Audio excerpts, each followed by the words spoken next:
¿Recuerda usted cuál es la motivación que tiene la ex primera dama para plantearle tal solicitud a través suyo, presidente? Señor Graña. Por su intermedio, señora presidenta. Ella me recibió con un folder de recortes del diario El Comercio de varios titulares o artículos que consideraba en contra de su forma de pensar, y que no recuerdo exactamente cuál de ellos, pero eran varios temas que había ido guardando, digamos, y que creyó que yo podía resolverlo. Congresista Aramayo. Y de este cúmulo de recortes, ¿se lo entregó? ¿Se quedó ella con los recortes? ¿Recuerda usted sobre qué versaba esa información que le era incómoda a la ex primera dama, que le pedía a usted pudiera revertir de su condición, que en ese momento no lo era, como miembro del directorio del Grupo El Comercio, a través suya, presidenta, señor Graña? Señor Graña. Por su intermedio, señora presidenta, eran muchos temas políticos que además sería fácil hoy reconstruirlos revisando los diarios de esa época. Solo recuerdo uno, que casi es anecdótico, que es el que se llamó después la alfombra roja. No sé si recuerdan ustedes el famoso incidente en Chile, cuando fue de visita a Chile y por un tema, no estuvo claro pues, si el tema de protocolo ella debía pasar por la alfombra roja o no. El Comercio sacó una foto grande y fue uno de los temas que recuerdo que más le había molestado, y que, por lo menos que lo recuerdo, los otros eran menos específicos. Congresista Aramayo. Al señor Graña, presidenta, ¿y no cree usted que este era un conflicto de intereses? O sea, por un lado, se constituye usted en una reunión con el Palacio de Gobierno, dice, estoy viniendo ahora en mi condición de presidente del directorio de Graña y Montero, pero ojo, no estoy viniendo a esta reunión como miembro del directorio del Comercio. Usted ciertamente ha renunciado los últimos 4 años, pero en las 2 anteriores gestiones usted fue miembro del directorio del Comercio. Esta condición de mi miembro del directorio de una de las empresas constructoras más grandes del país y miembro de uno de los grupos comerciales, los conglomerados más grandes, ¿cuánto tiempo pudo usted encontrar una convivencia de esa naturaleza a través suyo, señora presidenta, al señor Graña? Señor Graña. Normalmente hay muchos directores que son directores de varias empresas y no necesariamente hay conflictos de intereses. El conflicto de intereses no era entre Graña y Montero y el Comercio, era el gobierno con el Comercio. Yo no tenía...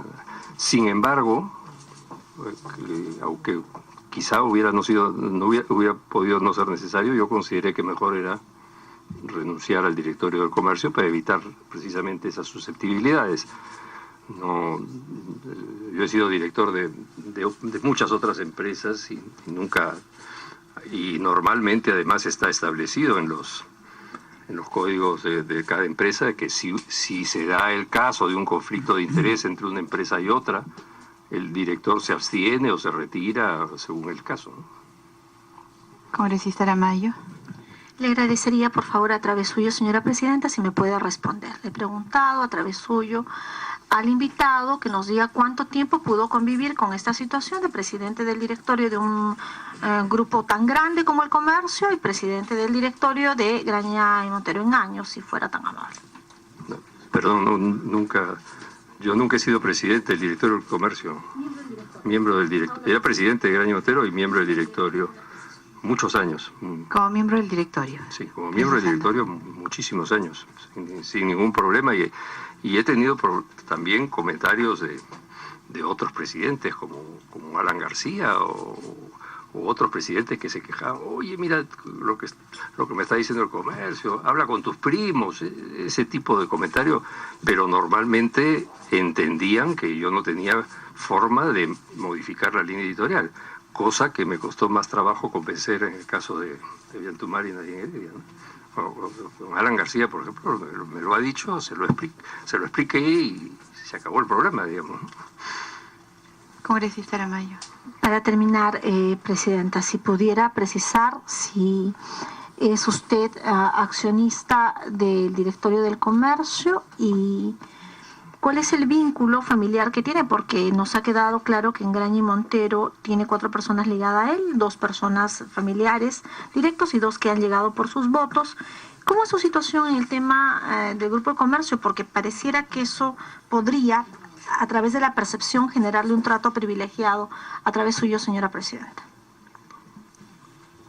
Señor Graña. Con su permiso, señora Presidenta. En el caso primero quiero aclarar una cosa. He aclarado que en el caso de Graña y Montero no son 4 con mis votos. Solo son 2 con mis votos. Los otros son por mérito propio, como el caso de Carlos Montero. En el caso del comercio, lo que yo tengo como acciones del comercio es 4%, lo cual no es que me dé derecho a un sitio, pero sí, digamos, normalmente se juntan varios accionistas y están, pues, está mi hermana y otra persona con las cuales uno tiene más afinidad, y luego los primos. En realidad, mi participación en el comercio como accionista es 4%. Gracias, señor Graña. Congresista Aramayo, ¿tiene otra pregunta? Quiero leer a través suyo, señora Presidenta, una publicación que hace Hildebrand en sus 13 respecto a esta condición particular del invitado Graña. Y dice: tampoco pidan que el comercio sea un detractor de Graña y Montero.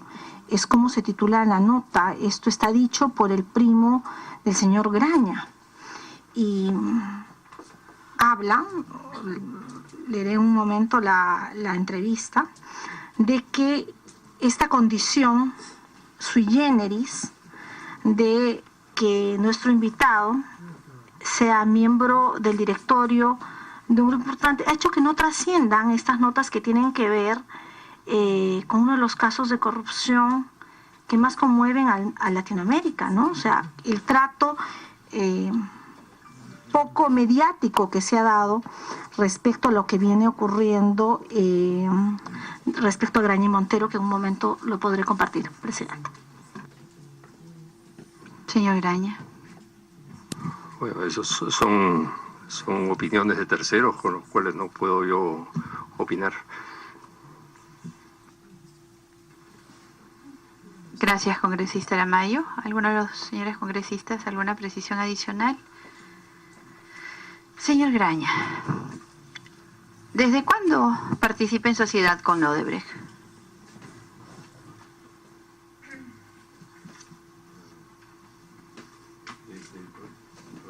Perdón, señor Presidente, desde el proyecto Chavimochic.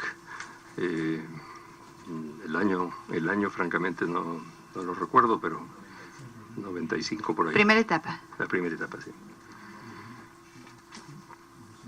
¿Cuántos proyectos ha hecho con Odebrecht en los últimos 20 años? 6, me parece.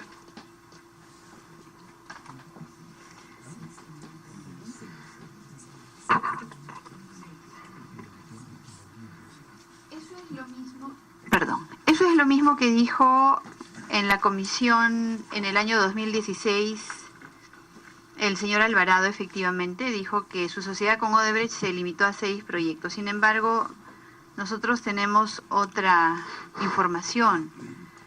En realidad, desde el 2005 han tenido 7 contratos en construcción y 5 contratos de concesiones. Graña y ustedes dicen que tienen 6, ¿no? Pero habría... Quisiera saber, en todo caso, en montos, ¿cuánto significa su sociedad con Odebrecht? En estos proyectos que usted dice que han hecho en montos, ¿a cuánto asciende su sociedad? Primero, quería definir un tema. Cuando me preguntan, es proyectos es una cosa y contratos es otra, porque hay proyectos que se hacen en 2 o 3 etapas. Por ejemplo, Chavimochic tiene 3 etapas, el tren tiene 2 etapas. igual que la IRSAT, son 2 etapas juntas, ¿no?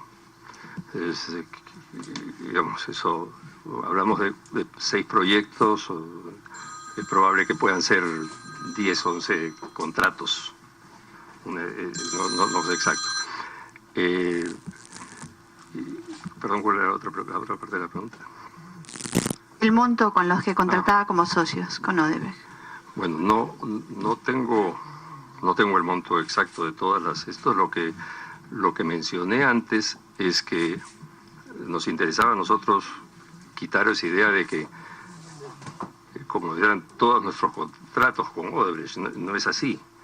Nosotros lo que hicimos, el cálculo exacto, fue que en los últimos años, que eran los años de esta investigación, o sea, no me estoy yendo hasta Chavimochic, sino de estos años, si se toma eso contra la facturación total de Graña y Montero, la facturación de las asociaciones con Odebrecht equivale al 4% de la facturación total. O sea, no es que fuera tan importante. Es probable que si se toma hasta Chavimochic sea un número muy parecido. No creo que cambie mucho, porque son muchos años. Como yo digo, Graña y Montero, además se habla de, por ejemplo, la IRSA fue un proyecto de 2.000 millones, pero fue en 5 años y son largos, y mientras tanto Graña y Montero, por ejemplo, hace 2 años facturó 2.000 millones, o sea, 100 de 2.000 es 5%, ¿no? No es que sea tan alto. No tengo la cifra exacta, se la puedo alcanzar, la cifra de todos los proyectos, digamos, ¿no? Sí, gracias. Vamos a agradecer, además que agradecemos la colaboración mediante documentos que están teniendo permanentemente con la comisión. Sí, congresista Gino Costa. Sí, solo para aclarar, es el 4% de la facturación, ¿no? Del total de la venta, no es el 4% de todos los proyectos, sino... El 4% de la facturación. Hay 2 proyectos importantes que investiga esta comisión y que están bastante avanzados y que lo involucran a Graña y Montero, que son el caso de la interoceánica y el caso del tren eléctrico. Ambos proyectos fueron exonerados del SNIP. ¿Esa era una práctica común en las grandes obras? ¿Le pasó con otros socios?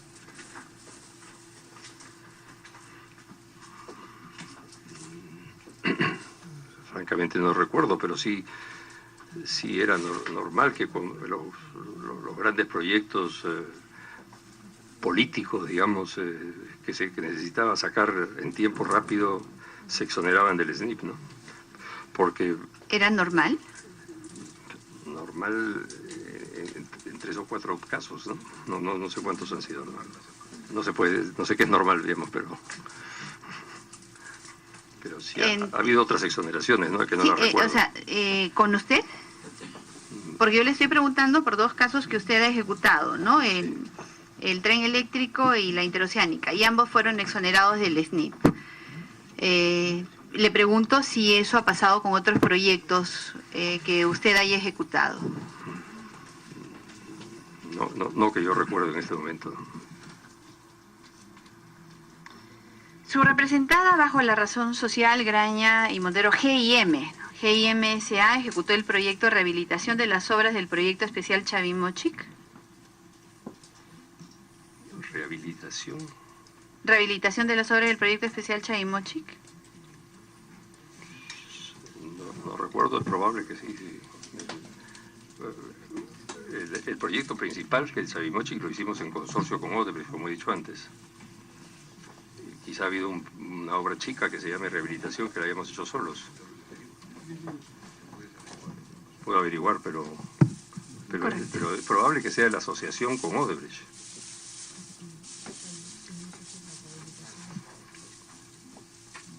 Entonces, para cerrar la pregunta con respecto a la exoneración del SNIP, el tren eléctrico y la interoceánica se exoneraron del SNIP. ¿Qué otros proyectos se exoneraron del SNIP, ya que usted dice que era normal que los grandes proyectos políticos se hicieran de esa forma? Que ustedes hayan ejecutado. No recuerdo en este momento, como digo, no tengo un récord para nosotros la exoneración del SNIP es una decisión de gobierno, digamos, ¿no? Nosotros no... Generalmente veníamos después. O sea, un proyecto, si el gobierno decide hacer una carretera para sacar rápido la exonera del SNIP, y ya el momento en que pasa eso es que recién nos enteramos de que sale una licitación. Antes es difícil saberlo. En el año 2005, cuando el señor Pedro Pablo Kuczynski, hoy presidente, era ministro de Economía y presidente del Consejo Directivo de Proinversión, emitió una resolución que le permitió a Graña y Montero postular por las IRSAs, a pesar de estar impedidos por la ley de contrataciones del Estado.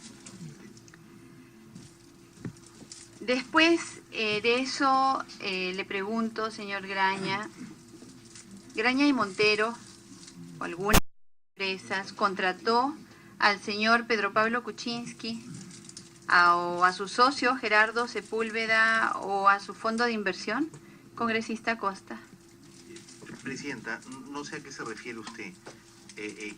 ¿Quiénes estaban impedidos de contratar? Digamos, ¿qué autorización firmó el hoy presidente Kuczynski cuando era ministro de Economía y presidente de Proinversión para permitir que qué empresa impedida de participar en una licitación?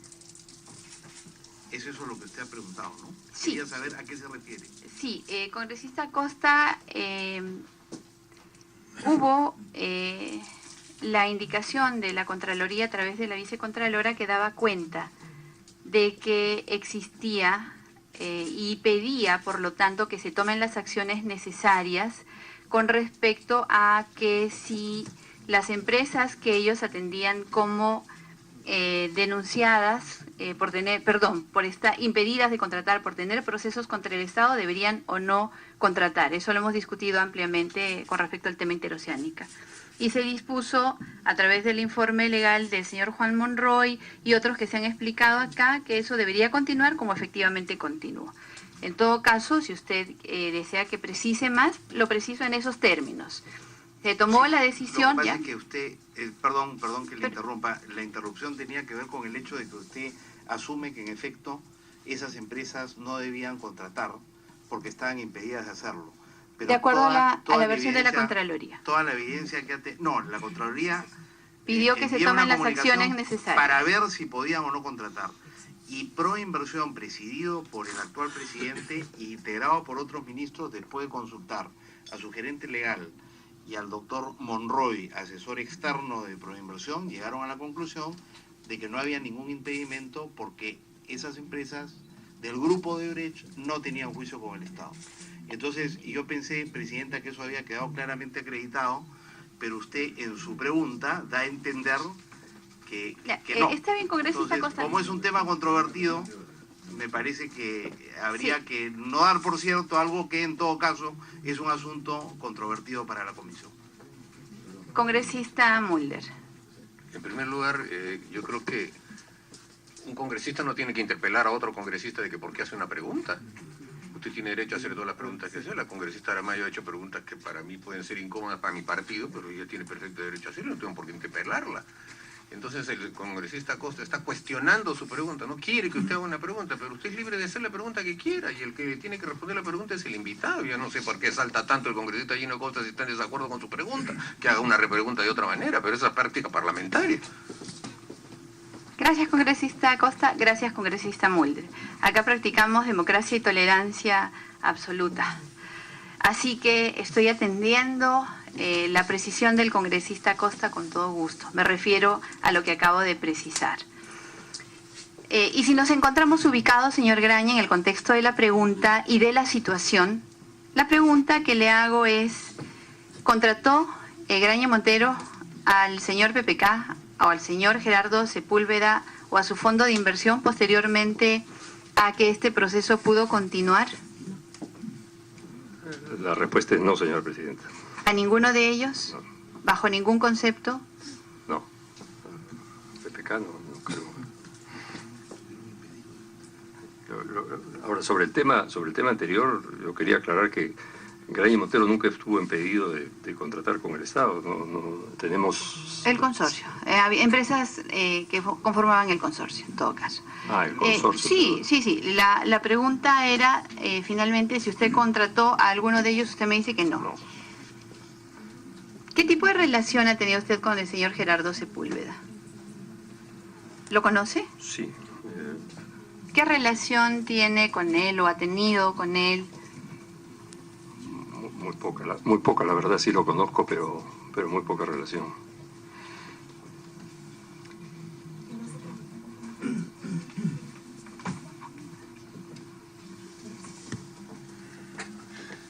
Ustedes han dicho varias veces que eran un socio minoritario, ¿verdad? Sin embargo, de los 5 tramos de la Interoceánica Sur, ustedes estuvieron presentes en 3 tramos, ¿verdad? Sí.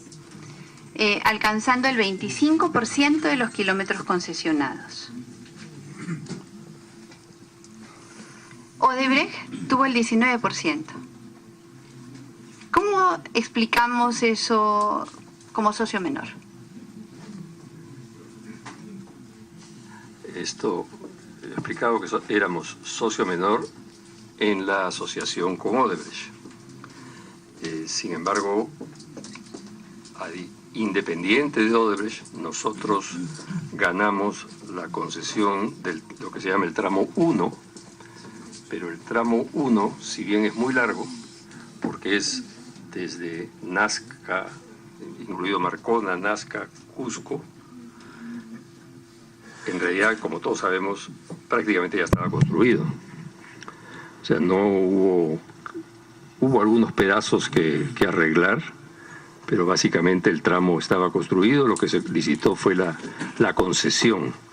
Entonces, si se miden kilómetros de concesión, deben ser exactos esos números, no los he hecho.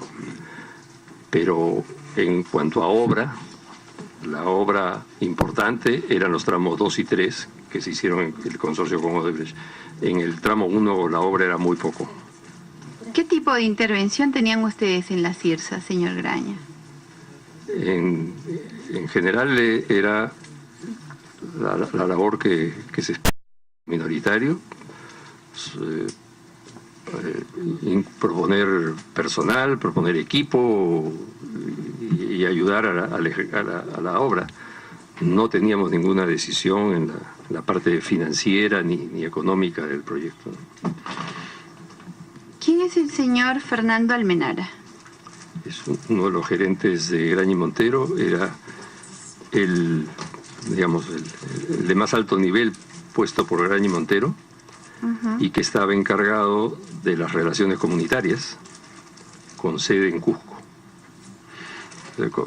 Es un buen ejemplo del tipo de trabajos que nos encargaban a nosotros, digamos, ¿no? ¿Fue gerente de Relaciones Comunitarias?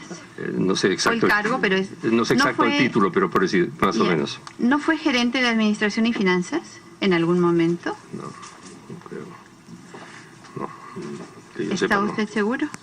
No puedo estar seguro, me hace dudar usted, pero sé que lo que se encargaba era de las relaciones comunitarias. Se encargaba de las relaciones comunitarias, pero no me puede precisar su cargo. No, exactamente el título que tenía no lo puedo precisar. Va a ser bueno además entonces de revisar las actividades que realizaban los cargos, ¿no? Porque eso probablemente nos lleve a otras variables dentro de esta investigación. El consorcio de las interoceánicas y la empresa constructora Conirsa, ¿no celebraban directorios mensuales como ocurre en las empresas? No, si celebraban directorios no necesariamente mensuales. No necesariamente mensuales.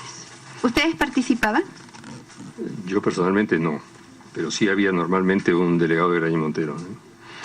¿Cuál era el nivel de detalle que trataban en esas reuniones, en esos directorios, ¿no? Esas reuniones de directorio? Menos de lo que nosotros queríamos. Siempre nos quejábamos de que había poca información, pero lo normal del avance del proyecto, y detalles, pero la verdad es que no conozco, porque nunca estuve ahí presente, ¿no?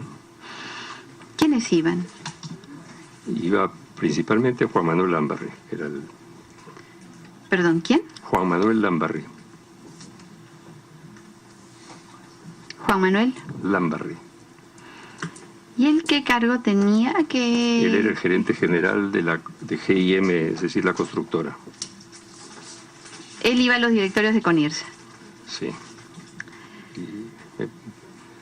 ¿Es cierto que Graña y Montero solicitó dentro del consorcio que se elaborara un plan de planeamiento fiscal que tuviera como objetivo pasar mayores costos por Conirsa, que era la constructora de las IRSAs, ¿no es cierto?, para que la utilidad de la concesionaria fuera más baja y pagara menos impuestos?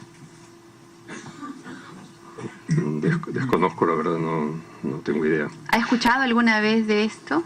No.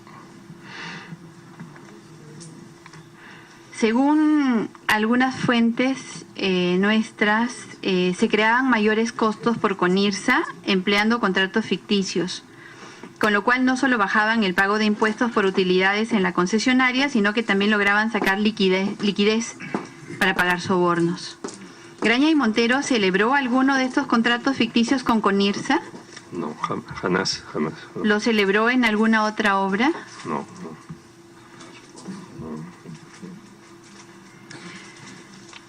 Según documento del 1 de junio del año 2011, correspondiente a la Junta General de Accionistas de Interoceánica Sur Tramo 2, se les descontó a ustedes, a ICSA y a JJ Camet, parte de sus utilidades a favor de Odebrecht porque supuestamente había asumido riesgos adicionales que habían sido determinantes para la obtención de los resultados. Nos ha detallado al inicio cuáles eran esos riesgos. Quisiéramos, por favor, que nos responda ahora nuevamente con precisión cuáles son esos riesgos.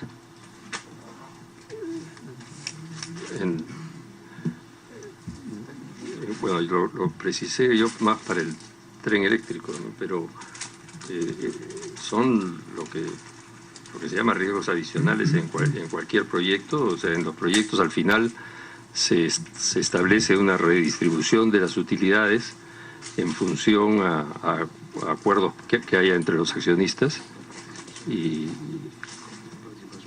sí, de acuerdo a la participación real de cada uno. Ahora, en el caso de la... de acuerdo a la participación real de cada uno, por eso se descontaba de las utilidades. Sí, bueno, no es que se descontaba, es que las utilidades se distribuían en una proporción distinta, sí. No es que no lo descontaba, digamos, se le daba, recibió Odebrecht un poco más de utilidades que las que le hubiera correspondido según el porcentaje original. Pero entonces, ¿por qué los riesgos adicionales varían en los diferentes momentos en que se reparten utilidades? Bueno, ahí es donde yo explicaba que había un tema interesante en cuanto a... Es una demostración de por qué es que no es ahí donde están las coimas, digamos. En el caso de las IRSAs, lo que se acordó fue establecer en